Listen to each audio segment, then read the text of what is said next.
すいません。私、観光という言葉を、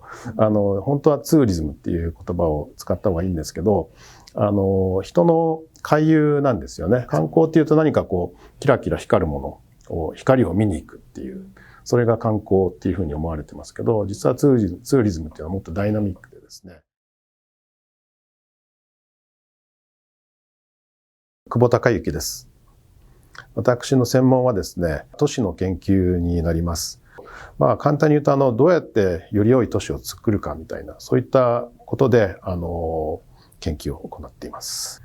アメリカに、ずっと住んでいたんですけれど、子供の頃。とにかくですね、私がいた頃ですので、古き、ちょっと良きアメリカというか、街並みがものすごく綺麗な、で、もちろん家の周りも綺麗だったんですけど、そういったところでですね、弟とですね、遊んだ思い出がすごく強くてですね。で、ところが日本にアメリカから帰ってきた時にですね、京都って日本人からしたらすごくいい街じゃないですか。そして私はですね、その時、なんて、狭くてですね、道路が。やっぱりどこに行ってもですね、この街はもっと綺麗になるんじゃないのかなとかですね、もともとだからデザインですよね。あるいは建築とかですね、都市を構成するのは建築ですから、やっぱりいくら一個だけすごいかっこいい建物を作っても街は良くならないので、やっぱり全体で考えるっていうふうにしないとなっていうふうに思ってですね、自分もですね、そういう都市づくりができるようになりたいというようなことに至ったわけです。たまたま仕事でですね、大規模なプロジェクトをたくさん担当するようになったので、例えば東京の天王ザイルとかですね、日本航空さんの本社ビルなんですけど、そういったプロジェクトをですね、トータルでどういう街並みを作るかみたいなことを考えながら、個別の建物も作るみたいな、そういったこともやるようになってきたので、やっぱり実務でそういうふうに変わってきたっていうのは大きいですね。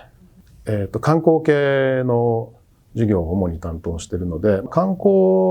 もですね、いろいろあるんですけど、私はやっぱりこの観光の力っていうのは地域を、あるいは都市をですね、良くするっていうか、競争力を高める。観光、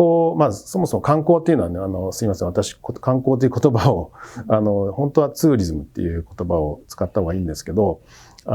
人の回遊なんですよね。ツーリズムっていうのは、様々な目的であるところに行って、そこに一定時間滞在してですね、そしてまた必ず戻ってくるっていう、そういう繰り返しがいろんなところで起きてるんですよね。観光っていうと何かキラキラ光るもの、光を見に行くっていう、それが観光っていうふうに思われてますけど、実はツーリズムっていうのはもっとダイナミックでですね、ろくろという言葉からツーリズムは来てるんですけど、なので、まず私たちが目指すのは、あるいは分析するのはツーリズムだと。だから目的は必ずしも遊びだけじゃなくていいんだと。様々な目的で、来客者をね、訪問者を、誘導すればいいんだと。誘致すればいいと。じゃあどんなことがね、当てはまるのかみたいなことをまずみんなでブレインストーミングしながらですね、考えて、実は私今まで、観光じゃないと思ったけど、実はツーリズムだったみたいな気づきがみんなで出てくるんですよね。そうすると、そのツーリズムの新しいアイディアっていうのはどんどん出てくるわけですよね。すなわちですね、より魅力的な場所だったら、多くの人が引きつけられて、で、それはそこに住む人とか、企業とかだけじゃなくて、やっぱりそこを一時的に訪問する人たちもすごく吸引されるわけですよね。例えばですね、大分遺産っていう120点ぐらいの、それがデータベース化されてるウェブサイトがあってですね、やっぱりみんなが知らない、例えばこの地域に学生たち住んでるんですけど全然知らなかったみたいな、非常にですね、文化的な資源であったりとかですね、